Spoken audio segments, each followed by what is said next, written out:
Ben and Aaron Napier, heirs apparent to Chip and Joanna Gaines. I feel like they probably would maybe be mildly insulted to be like put as heirs apparent, but like they are the faces of HGTV in a way that Chip and Joanna used to be.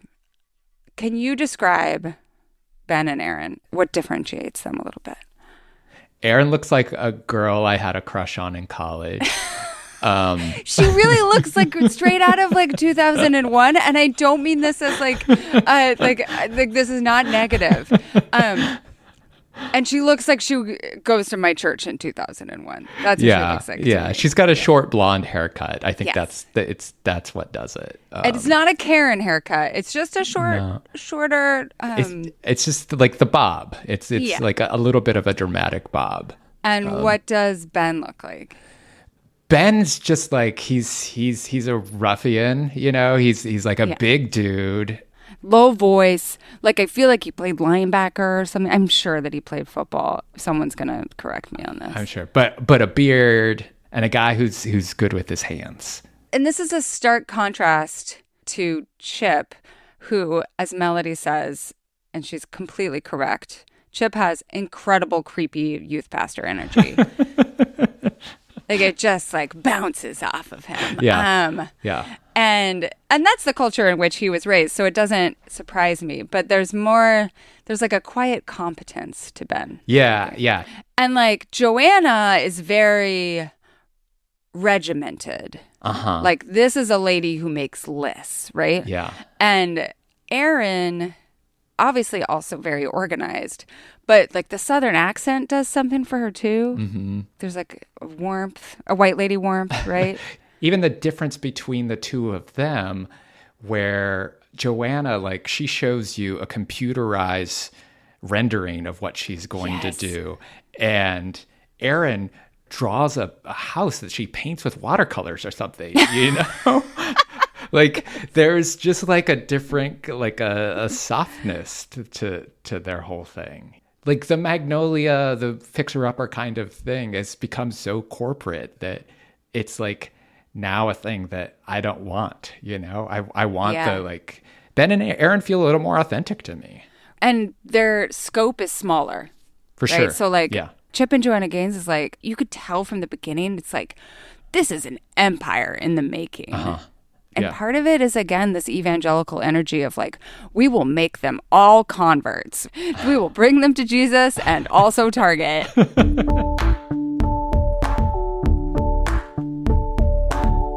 This is the Culture Study Podcast, and I'm Anne Helen Peterson. And I'm Jonathan Menjivar. I host a podcast called Classy. It's so good. It's one of my faves. Thank you. So usually with this show, Melody and I come up with like a topic that we feel like we want to talk about, and then we figure out the guest. This time we were like, we know we want to have Jonathan as a guest. Why don't we ask Jonathan what he wants to talk about? And so you wrote us like a really good paragraph about why you wanted to talk about this. So you don't have to talk about it verbatim, but like, what is your interest in home reno shows broadly? I mean, I think I've been interested in them my whole life, so I'm sort of a student of them. You know, like my mom and I would watch all day long marathons of This Old House when I was growing up. Yes. And This Old soothing. House, yes, very soothing and very like, you know, just like I got to watch somebody fix something. You know, it's like not too dissimilar. Like recently Instagram fed me a video of a guy renovating a Tonka truck, where he took the whole thing apart and then like stripped the paint and got new decals, and it was beautiful. It's just like I really value and enjoy watching somebody not go out and buy something new and to fix something, you know? In my house growing up, even though we were renters my whole life, there really was an understanding of like, you've got to know how to fix things, really, to like keep the landlord happy so that he doesn't raise the rent. It's a good strategy. Yeah. So that there was just a lot in that show that I think was really important to me. And then my wife and I bought a house like a little over a decade ago in 2012. And then I just like really, really fell for it and the show I first fell for was Rehab Addict. It's just the idea that you could buy a piece of crap and make it look good, that you could polish a turd, Yes. Yes. and that it wasn't that hard. I'm not adding rooms. I'm just like stripping things away to, like she says, to like bring a house back to its former glory. So I have become obsessed with renovation TikTok, but specifically there's this one account of this couple who bought a former hoarder house in Oregon. It was the classic, like, buy the worst house on the block, right? Kind of situation. And incredible hoarder situation, but a beautiful house underneath. And they decided, okay, we're going to buy that. It's in foreclosure. We have to get it into shape in order. Like, they had, I don't know exactly how these timelines work. If I watched more foreclosure shows, I would understand this. But like, in order for their loan to go, they had to appraise it higher, right? Like the appraiser had to come in 6 months, a year later and look at it and be like, oh yes, it's actually worth what this loan is that we're floating for you. Yeah. And she has detailed everything, and she has this incredibly soft asthma voice that's not annoying, but so much of it is just them cleaning decades of grease off of the cabinets in the kitchen, removing the grout, all of the tools that they use to do this, all of this sort of thing. And I think that even though obviously TikTok is monetized in different ways, it's a return to this sort of like very meditative style of renovation that typified shows like This Old House, right? And that only worked on public television. Right. Like HGTV is this roided up. They're like, let's take home renovation. We understand that people love this shit, but how do we make a lot of money on it? Yeah. Yeah. And it has to be fast and bombastic in all of these different ways and led by personalities that are not necessarily the personalities of This Old House, right? Yeah. Yeah. Yeah. So that's my personal interest. Also owning a house that was built in 1904 as like a sea shack that somehow is still standing. So same thing. You're like, wow, this is incredible. What is this plumbing? Hobbyists, man. Yeah.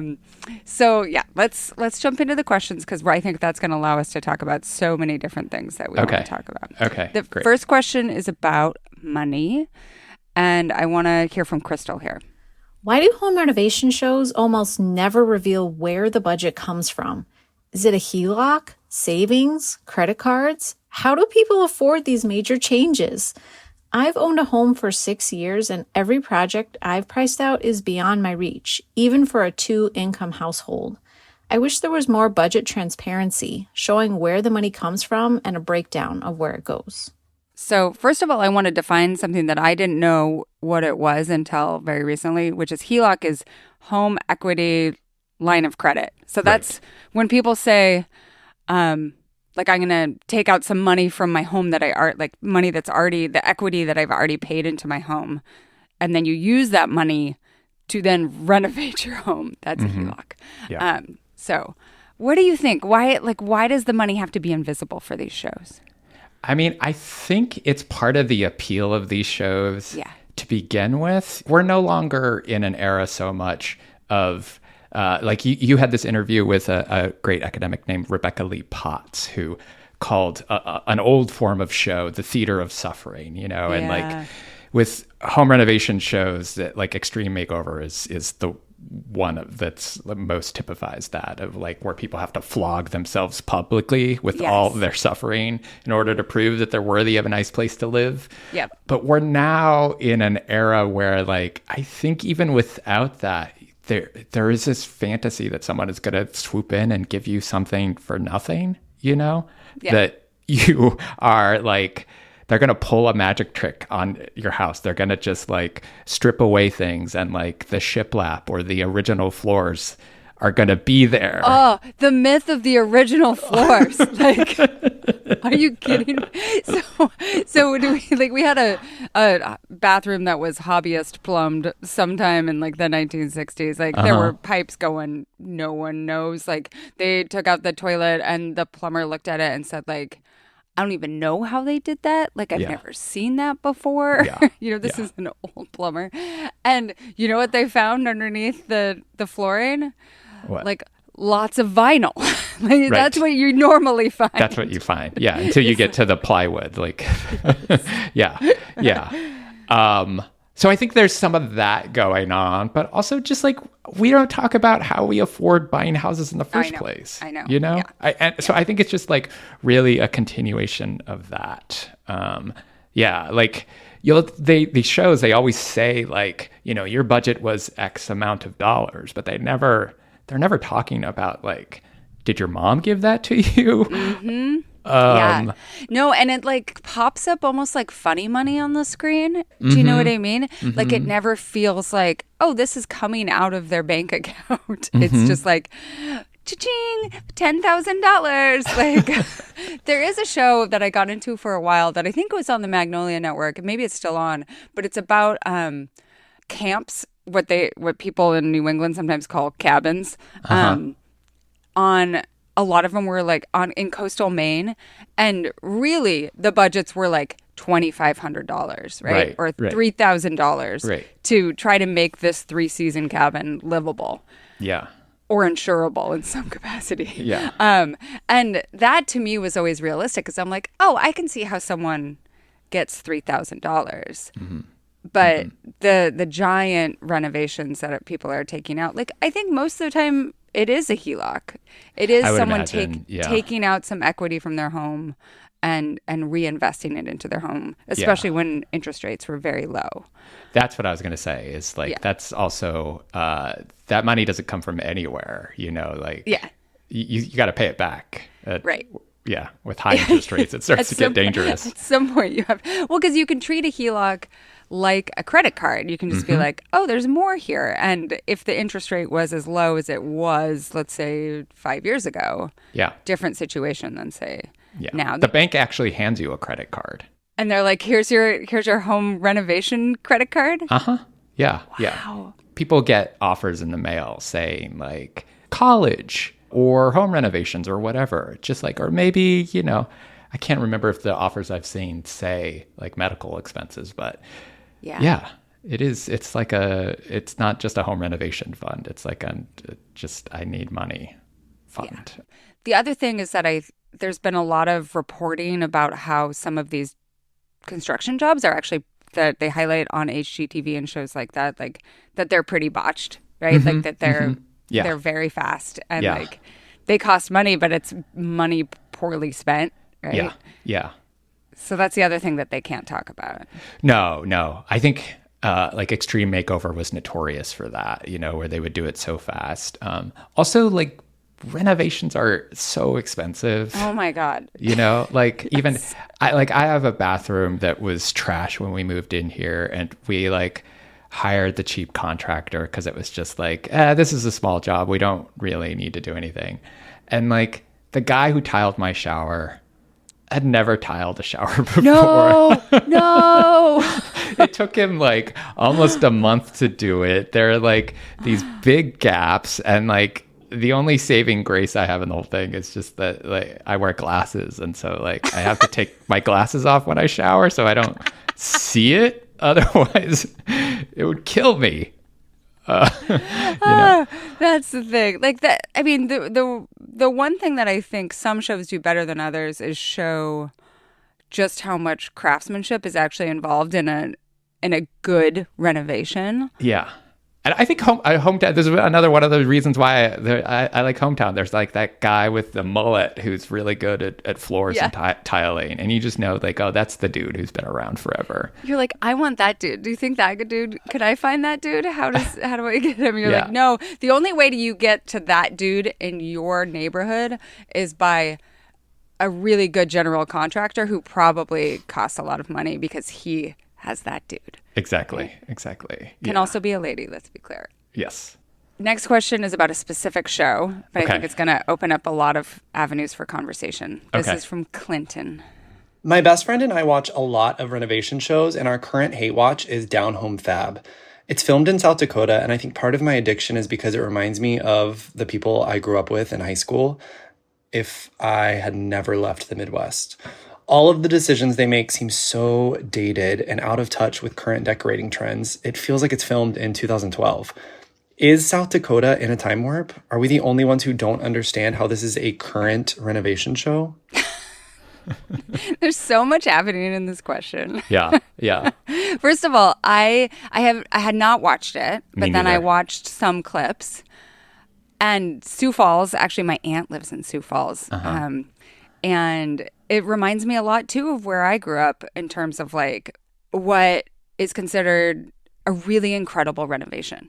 And I think that there's something like we feel this in the question. We feel some of the like taste culture coming through in this question. For sure.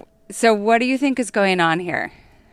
I mean, I think like we are judging our taste all the time and judging like each other's taste. Yes. And, you know, our homes, it's like, other than our clothes, that's like the most obvious way in which that stuff is shown publicly. And I think part of like the idea of judging and class shifting and like making it is about leaving your hometown. Yep.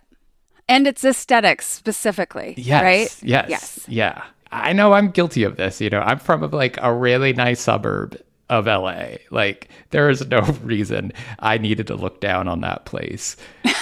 And I totally did for the longest time, you know, Yep. like I felt like in order to achieve the things I wanted to achieve and be the person I wanted to be, I had to leave all of that behind.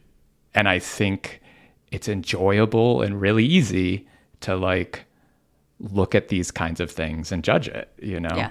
Yeah. And also that's what reality TV is for. Like we're going there to be able to like have guilt-free gossiping and judging. Well, and the way that we define our taste is oftentimes not by figuring out what we actually like. It's by differentiating ourselves from other people's taste, which is not our taste, right? And especially if that taste in our minds is classed in a different way. Right. Like, what is bourgeois taste? It is not what is happening on this show. Yeah. Right?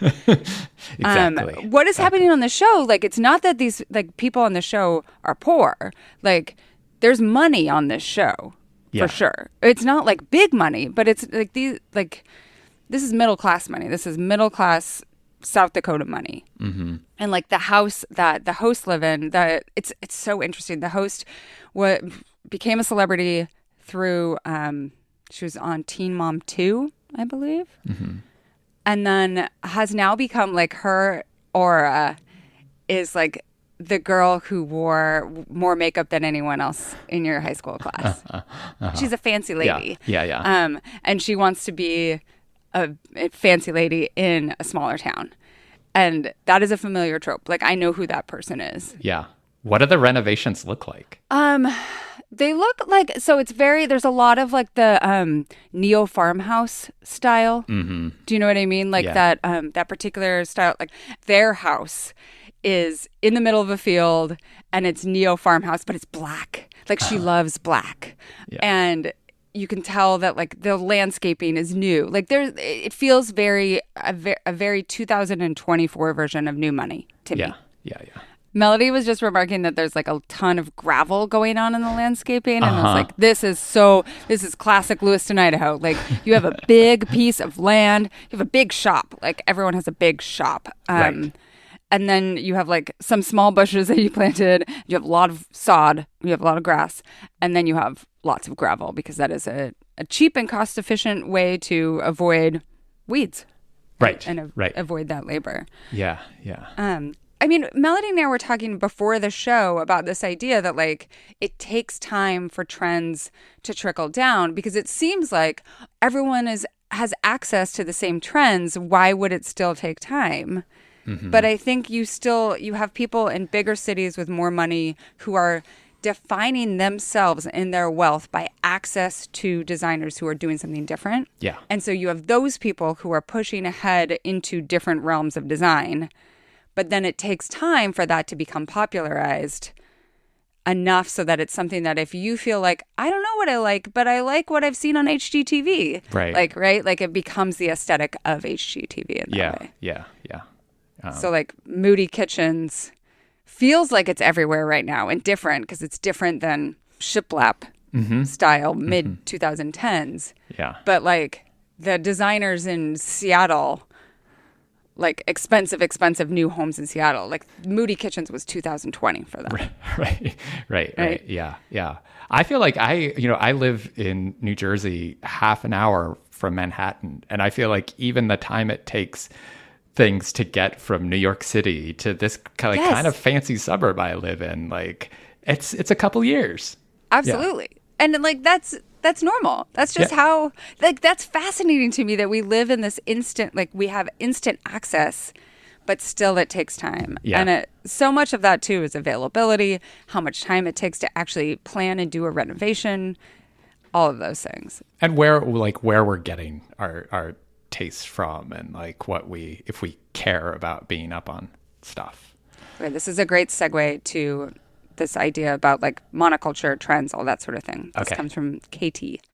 What impact has the death of a monoculture had on home decor and renovation and the content created and available? We still see ubiquitous trends like the much maligned gray wooden floors and interior barn doors a la HGTV and the Magnolia chokehold, as well as the rise of maximalist interior design. TikTok is rife with these renovation and DIY creators. So are our homes a reflection of the content we consume and what channels we choose to consume it on? And how do these domestic expressions of subculture and mainstream culture intersect with the expressions and interpretations of class signals? Wow, this is an essay prompt for the final in analysis of home design, 400 level class at an undergraduate institution. I hope we pass. What's your initial thought when you think about this? I mean, first, I just want to shout out Amanda Mull for her great reporting on gray floors. Yes. But yeah, I mean, of course, this is tied to class. I think there is a certain sort of rich and fancy person who would say like they're not influenced by home renovation shows at all.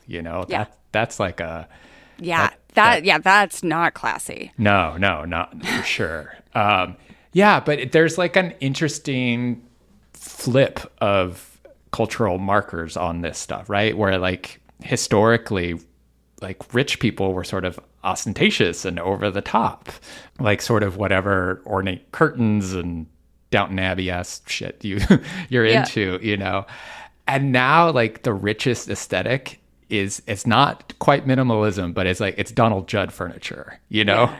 Or like Kim Kardashian's knockoff Donald Judd furniture. Right. Just like craftsmanship, but like saying nothing kind of, And to be ostentatious at all is to be like tacky, Yeah. The aesthetic that I think certain people want to go for, the aesthetic I want to go for is like now like downstairs Downton Abbey, like when I watched that show, that was the thing I always wanted. It was like, like sort of shaker cabinet, like I did nothing to make this happen. This is just how it is. It's just like natural. It's just like a space for me to play and cook in, Yeah. I think about too how public our private spaces become vis-a-vis various forms of social media. Like, I don't know, I'm thinking about like my grandparents' house, which once my grandmother decorated it in, it was a classic post-war suburban house, first owner, I'm sure bought with assistance from the GI Bill and mortgage assistance in some way. Like, it did not change. Mm-hmm. The bedspreads did not change. Right. The settee, which actually there's a settee on the like cover for your podcast For Classy that's bright pink. Uh-huh. This was not bright pink, it was maroon, but it did not change. Like, I thought it was like grandparent style. I was like, when I'm old, I'm gonna have a grandparent settee that's velvet, right? That like no one sits in because it's so uncomfortable, but it's fancy. But the only way that people saw pictures of their home would be like if they took a snapshot and sent it to someone. Mm-hmm. Mm-hmm. That was the only way that the private space was made public, or if some people came for some reason to the house, right? And now my clutter is in the backdrop of everything. Like before I got on this podcast with you, which we can see each other's faces because that's how we record, I had to like clean my partner's underwear from the back of this area. I was like, Charlie, why is your underwear always in the shot? Like, and one of the things I love about TikTok is seeing normal people's houses. Yeah. In the backdrop of them, doing story time or doing a dance or whatever. Yeah. But it makes you particularly self-conscious about what your home looks like when put on film in some way. Yeah, for sure. Yeah, I mean, like the way you're talking about the like olden days, like there used to be the room that was the room that you allowed people to see, like it wasn't like you lived in your living room or whatever, or which one was it? No, it was like your sitting room. Yeah.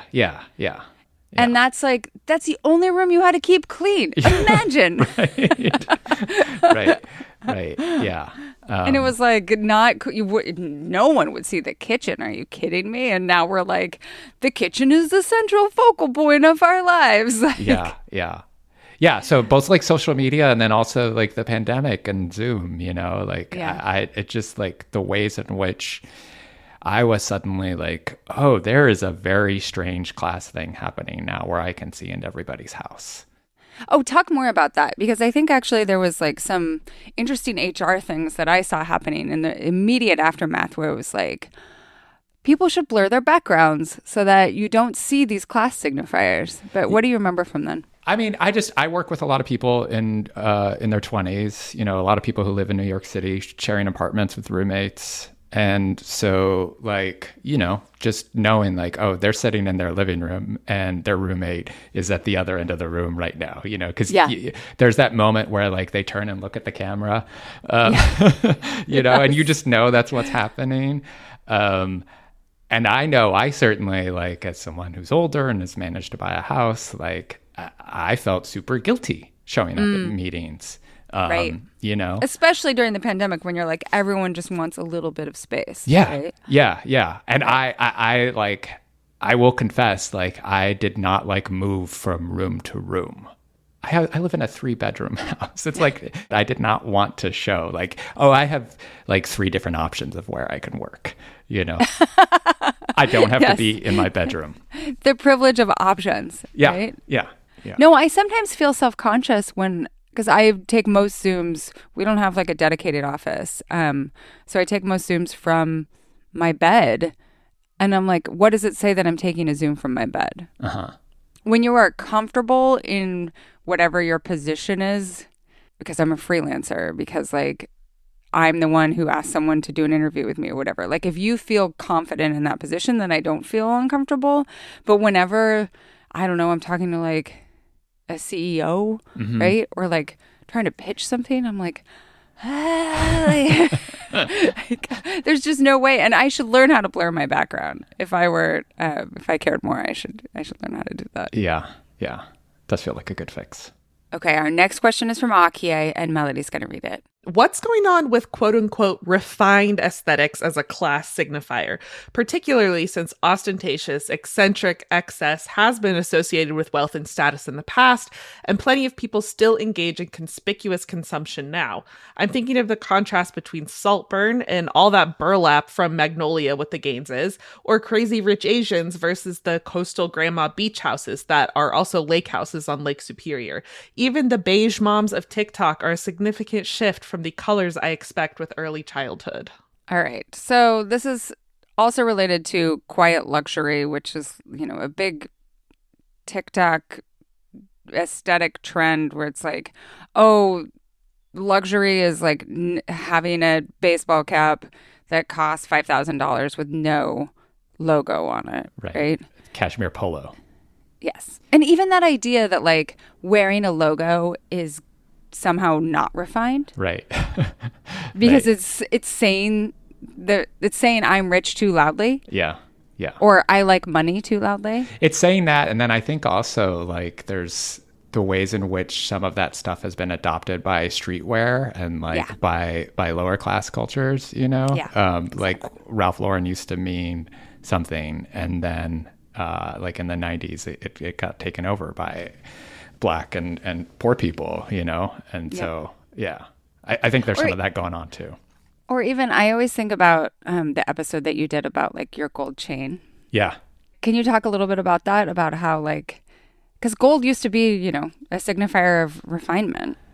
Yeah. In that episode, it's sort of about the ways in which race and class intersect, and like how, for me, I came to realize, talking to a couple of different people about their own experiences, that I was always chasing white culture as a signifier of class and like the things I felt like I needed to achieve. I grew up working class. Both my parents are immigrants. My dad's from El Salvador. My mom's originally from Mexico.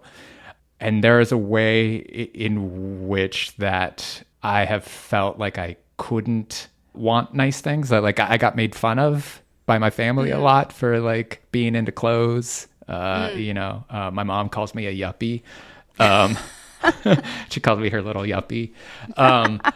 There's an interview I do in that show where I kind of come to learn like, oh, it's okay for us immigrant and children of immigrants to want nice things. Like you can be poor, you can be working class and still have nice things, you know, like the sort of like judgment of people of like, why are they spending all that money on a big TV and a new car, you know?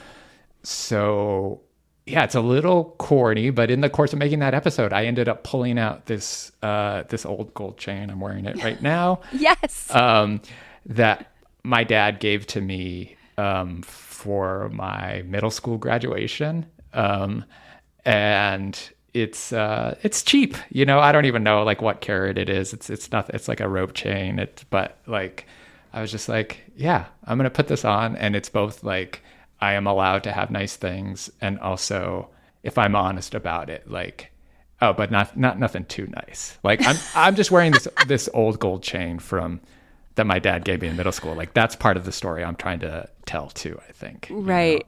Right. So like you're not trying with the gold chain. Like you don't have any like airs that like, this is really nice. Yeah. No, not at all. No. That's the hard thing though, right? Is that like, I think elegance, or what we ascribe with elegance or class, it knows without a doubt that it is the best in some way, right? Like there is no anxiety in its presence. Right.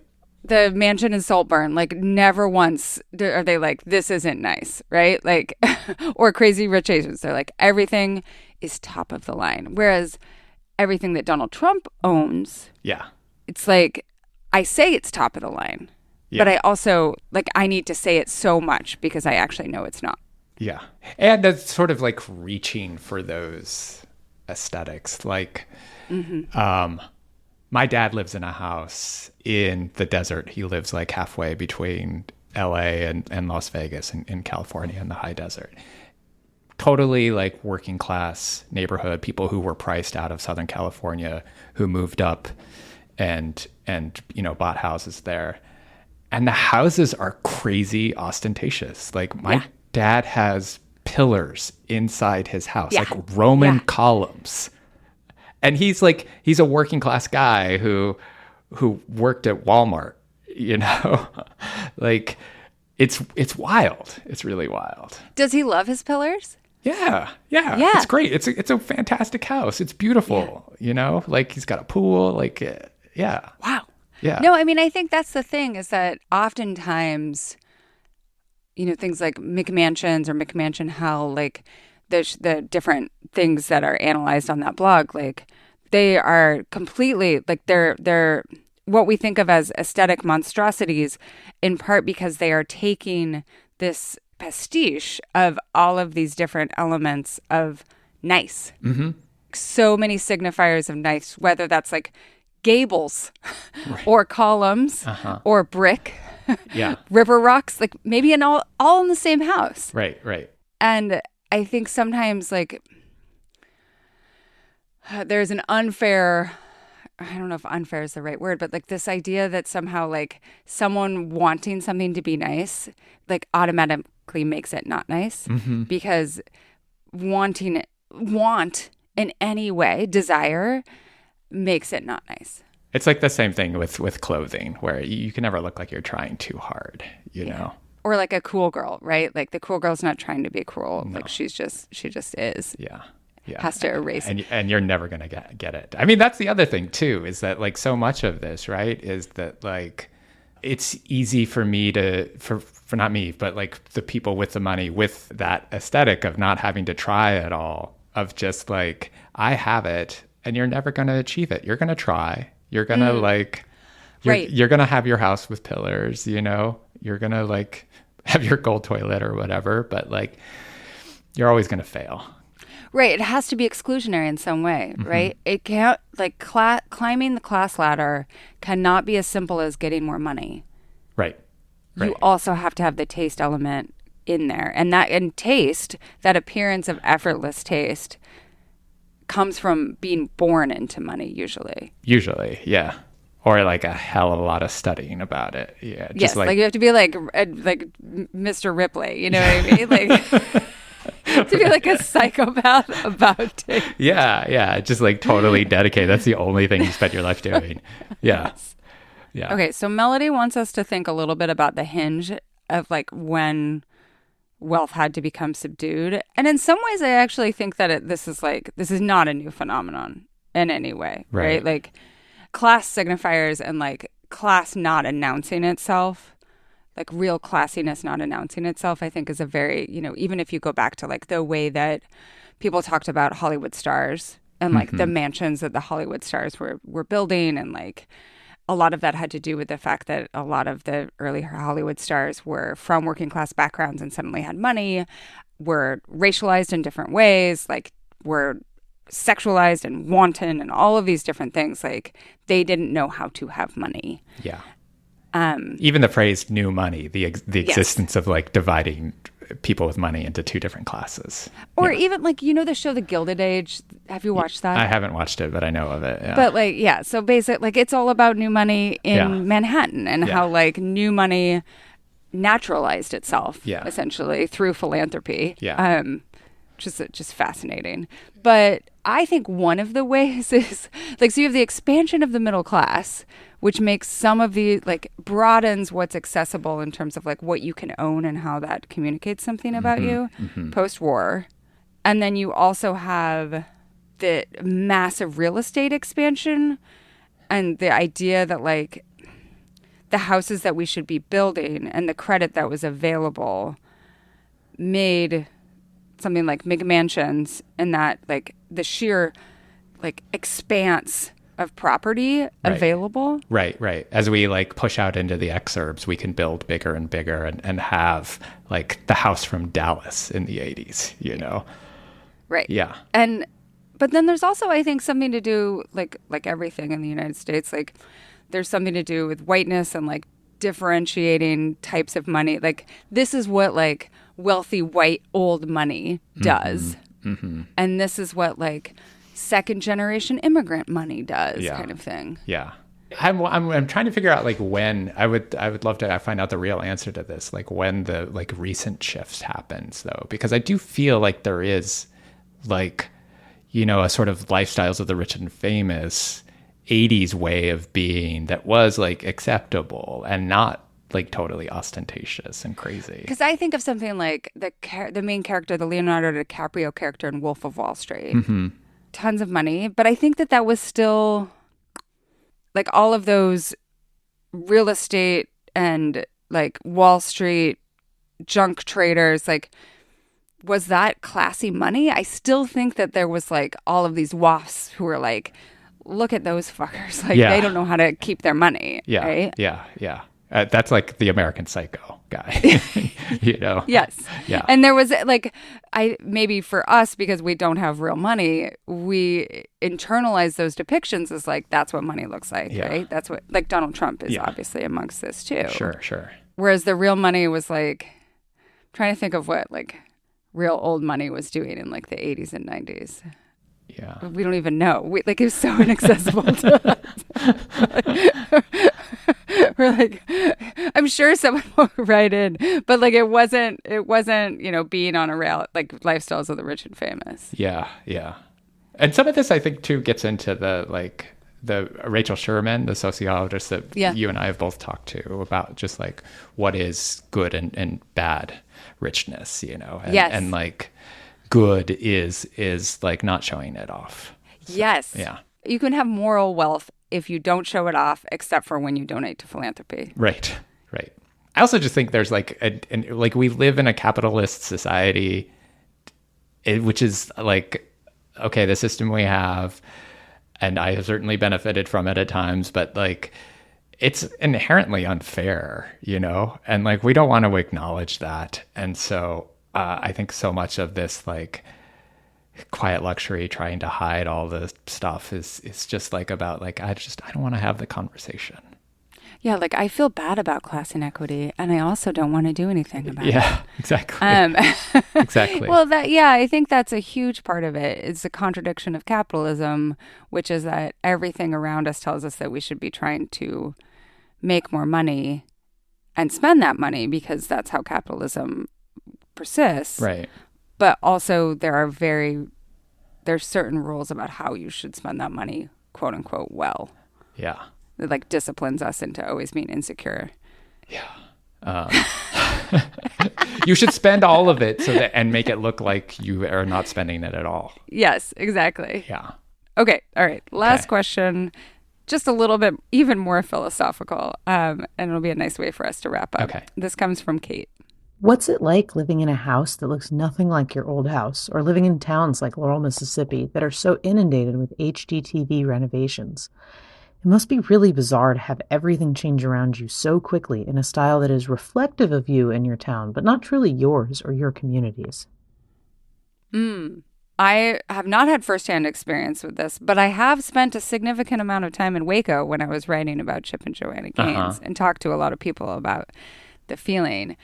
And, you know, I think that there's a sense that like Waco is a small town. Waco is not a small town. Like Waco is a pretty big town. Yeah.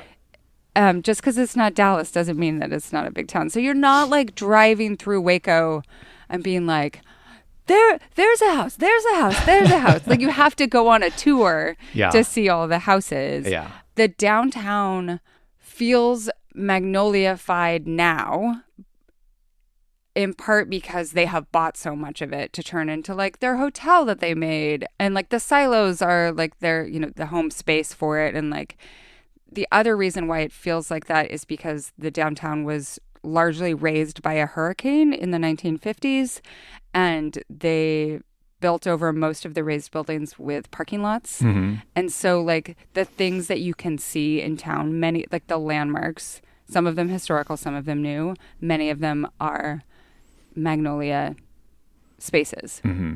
And I think there is a lot of appreciation for the tourism. Waco, as many people told me, was like, it was where you went to the bathroom between Austin and Dallas. Right. And now it is absolutely a destination. Uh-huh. But then also so much of that gentrification, so much of that remodeling culture is like actually, you know, the line is this river, and you can see where they were like, we're not going to go there. And a lot of that area is places where very few white people live. Wow. Yeah. So that's real. Yeah. But I feel like that, like, I mean, it's got to be something that's really interesting to hear how it's happening in this company town, but it's happening Yeah, it's totally a company. For all of us, like all around. I mean, Yeah. there's like Magnolias in Target, for God's sakes. Like I have Magnolia towels in my kitchen. I have like a great like wicker basket because she loves a wicker basket. Right. Yeah. Maybe the basket we keep our toilet paper in is a Magnolia basket too. But like, I don't know. I feel like we all see this happening like in our neighborhoods a lot too. You know, like the number of yellow doors that started popping up in my suburban town like 5 years ago, you know? Yep. Or black houses, which like Yes.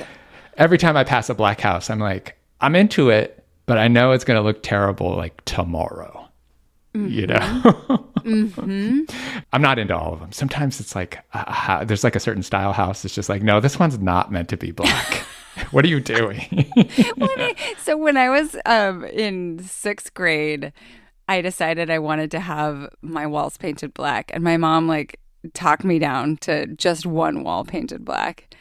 But like the amount of labor to cover over that one black wall. I bet. And we didn't change it until we sold the house. But like, I'm just like pitying whatever house painters or people have to paint over these like. It's going to be so bad. It's going to be so bad. And also like the black houses here, it's so dour here many months of the year. So you're like, here I am in my gray sky and my black house. Yeah. But yeah, no, you're totally right. And I think you see it too. Buying a house, decorating a house is really hard. Like, you have to know how big things should be, like how space works, how colors work, like picking a freaking paint color. It's really hard. Yeah. And so it makes sense that people often go to something that they have seen in their neighborhood, or, you know what I mean? Yeah. Like, that replication makes sense to me. Yeah, there's that book, Filter World, that the reporter Kyle Chayko wrote, that just like we are all, because of algorithms, sort of influenced by the same things, you know, in the way that you can go to a coffee shop in Brooklyn and also go to one in somewhere in the Midwest, and they're going to look exactly the same, you know? Right. And the airspace and all that sort of thing. Yeah. And I think it has us like wanting things that even like open shelving. Melody was just bitching about open shelving. Like open shelving and like rugged open shelving, you know, where it looks like you just cut down the tree and ran it through the planer once. And this is stuff I wanted. I know I wanted 10 years ago. And I'm just like, I thank God I never had the money to actually do it. Because why? Like, you spend a lot of money. Like, they would sell those at West Elm for like $500. Yeah. And I'm sure that one of the like woodworkers here on the island would be like, I can give you that from my backyard for like $50. Like, if you can hang it. If that. Yeah. It's like a scrap piece of lumber. And that's how it starts, is like someone's kooky style looks cool. Right. And then how do you replicate it? You have to, you know, it's like ripped jeans kind of. Yeah. But this question too of like what it feels like. I mean, if there were people on this island who started going through and being like, hey, we want to revive this thing. Hey, this old building that used to be a marina. Like, what if we put cool art stuff in here?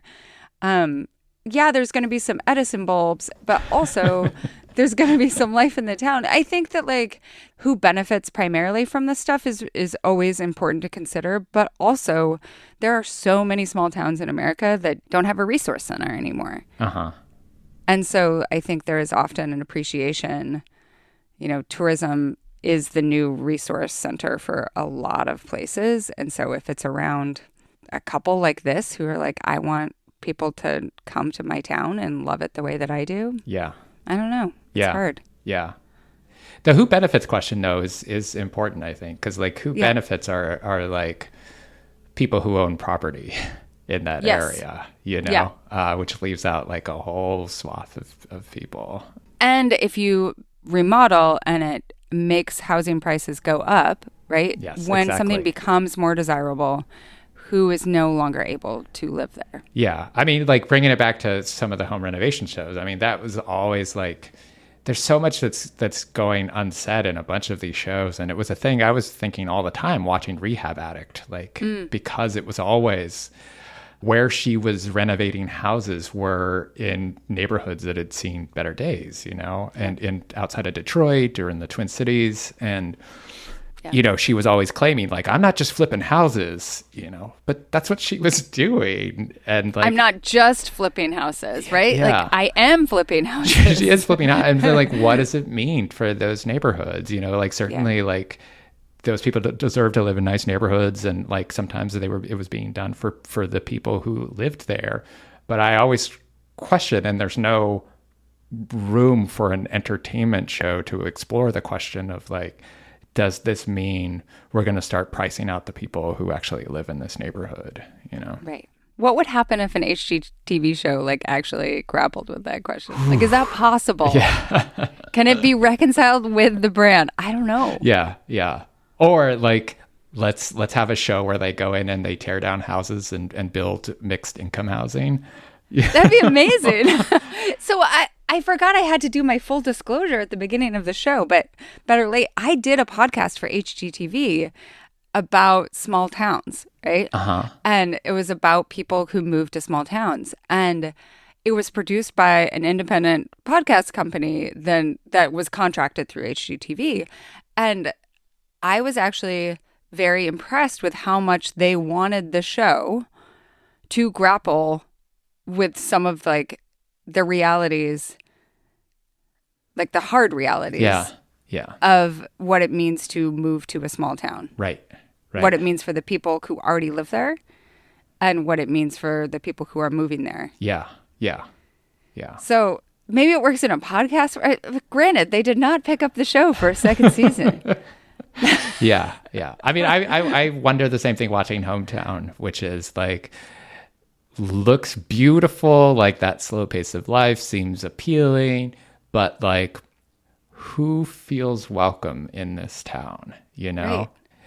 I understand that like that town is a sort of a newish town that was built around like timber industry in the late 19th century. And so like, it's not like former slaveholding properties that people are building on or renovating houses on.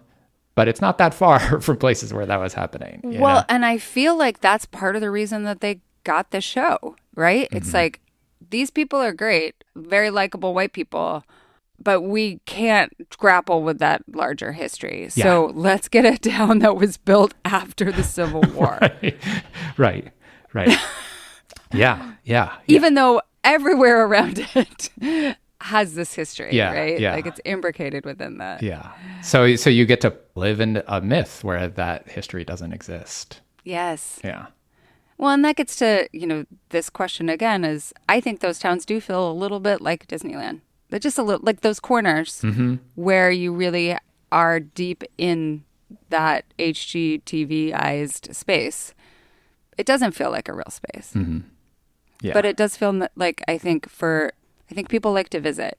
Yeah. Right? Yeah. Also, if Ben and Aaron want to come do my house, like anytime, like I like really part of the joy of watching this is the dream that somehow they're going to knock on my door and do me next. And there's going to be no question. I'm not going to have to borrow any money on my house. Yeah. Nope. Yeah. And do you think Ben would like teach you how to woodwork a little bit? I'd love like it. You could go to go to his workshop? Yeah. Yeah, that's a dream. Yeah. Well, that is a perfect place to stop. If people want to find more of you on the internet, where can they find you? The best place these days is on Instagram. I have like a really clunky handle. It's Broken Bulb. I love it. I always remember you. Yeah. It should be my name. But also the podcast is called Classy with Jonathan Menjivar. It's Menjivar. All right. Thank you so much. Thank you. All right. So today's AAA question is one that so many of you relate to: how to save creative energy for fun things when your job drains you. This part of the show is just for paid subscribers, so if you want to hear it, head over to culturestudypod.substack.com and sign up. Thanks for listening to the Culture Study Podcast. Be sure to subscribe wherever you get your podcasts because we have so many great episodes in the works. Like, seriously, I'm so excited for our coming slate of episodes, and I promise you don't want to miss any of them. If you want to suggest a topic, ask a question about the culture that surrounds you, or submit a question for our subscriber-only advice time segment, go to our Google form at tinyurl.com/culturestudypod or check the show notes for a link. If you want to support the show and get bonus content, you can head to culturestudypod.substack.com. It's $5 a month, just like a coffee, $50 a year, and you'll get ad-free episodes, an exclusive advice time segment that people seem to actually really like, weekly discussion threads for each episode, and a link to a special Google form so that your questions go to the front of the line. The Culture Study podcast is produced by me, Anne Helen Peterson, and Melody Rowell. Our music is by Poddington Bear. You can find me on Instagram at Anne Helen Peterson, Melody at Melodious47, and the show at Culture Study Pod.